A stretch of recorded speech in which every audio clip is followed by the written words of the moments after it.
நம்ம முந்தின நாள் பார்த்திங்கன்னா டிஎம்கே கட்சி கூட்டத்துக்கு போனோம். அதுக்கு பார்த்திங்கன்னா ஒரு டிஷர்ட்டு ட்ரெஸ்ஸஸ் எல்லாம் கொடுத்து கூட்டிகிட்டு போனாங்க. 250 ரூபா காசு கொடுக்குறேன்னு சொன்னாங்க.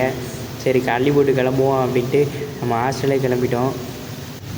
கிளம்பி போனால் அங்கே பிரியாணி கொடுக்குறேன் அப்படின்னு சொன்னாங்க. சரி அந்த பிரியாணி வாங்கி பார்த்தா சும்மா டக்கராக இருந்துச்சு. அந்த பிரியாணியில் ஒரு லெக் பீஸு, அப்புறம் ரைத்தா, அப்புறம் பார்த்திங்கன்னா மட்டன் பிரியாணி சும்மா அருமையாக இருந்துச்சு. சாப்பிட்டுட்டு அப்படியே வீட்டுக்கு போயிட்டு நின்று பார்த்தா எவனுமே இல்லை. ஒரு 4-5 பேர் அந்த ரேம்ப் வாக் மாதிரி வச்சுருந்தாங்க. அதில் 4-5 பேர் கூட்டம் பண்ணியிருந்தாங்க.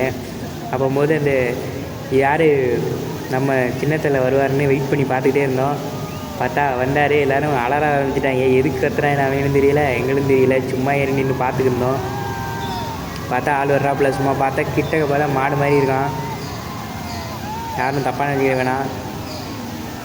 அப்படியே அந்த கட்சி கூட்டத்தை முடிச்சுட்டு அப்படியே வந்து பார்த்தா பஸ்ஸை காணும். பஸ்ஸு ஒரு இதாக லைனை வடிக்கிட்டு நம்ம ஒரு லைனில் வச்சுட்டு போனோம். பார்த்தா பஸ்ஸை காணும். பஸ்ஸை தேடி பஸ்ஸை கண்டுபிடிக்கிறதுக்குள்ளே ஒரு வழி ஆயிடுச்சு. அப்புறம் 3வது வயசில் 3வது பஸ்ஸாக நம்ம பஸ்ஸு கிடந்துச்சு. நம்பர் தெரிஞ்சு என்ன பிரயோஜனம்? அந்த பஸ்ஸில் ஒரு வழியாக பஸ் ஏறி ஹாஸ்டல் வந்துட்டோம். இதுக்கப்புறம் வேறு கேட்ரிங் வேறு போக வேண்டியது இருக்குது. பார்ப்போம்.